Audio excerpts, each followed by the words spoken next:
The Senate chamber was tense, the kind of silence that seems to vibrate in the air before a storm breaks. Senators shuffled papers, aides leaned forward in nervous anticipation, and the gallery above sat rapt with expectation. Everyone knew that sparks were about to fly. On one side stood Senator Elizabeth Warren, a fierce debater with a reputation for skewering her opponents with sharp wit and a command of detail. On the other sat Senator John Kennedy of Louisiana, leaning back casually in his chair, hands folded, eyes betraying the hint of a smile. The confrontation had been building for weeks, and today it would come to a head.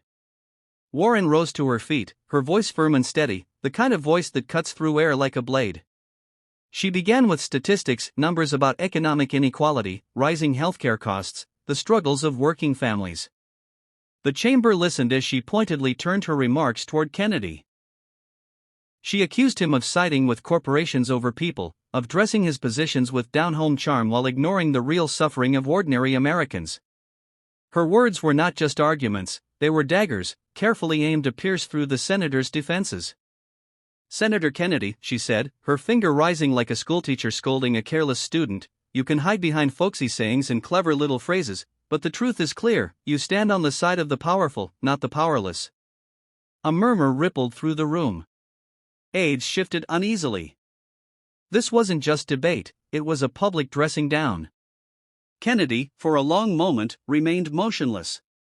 He didn't flinch, didn't interrupt. His eyes stayed fixed on Warren, as though he were giving her every ounce of his attention. That calm unnerved some in the chamber, because it suggested not defeat, but preparation. Finally, Kennedy rose. His southern drawl broke the silence, smooth and deliberate. "Well," he began, "I want to thank my colleague from Massachusetts. That was a mighty fine speech. Lot of passion in it. Reminded me of something my daddy used to say, just because you're hollerin' doesn't mean you're right." The chamber erupted in quiet laughter, but Kennedy wasn't smiling. His face had turned serious. He leaned into the microphone, his voice now carrying more weight. "Senator Warren, I don't doubt for 1 second your care for the American people. But let me tell you about the America I know.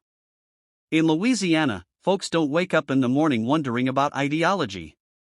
They wake up wondering if they can put food on the table. They wonder if their kids are safe at school. They wonder if they can afford to see a doctor without having to mortgage their future. These aren't numbers, Senator. They're people." Warren shifted slightly, but Kennedy pressed on.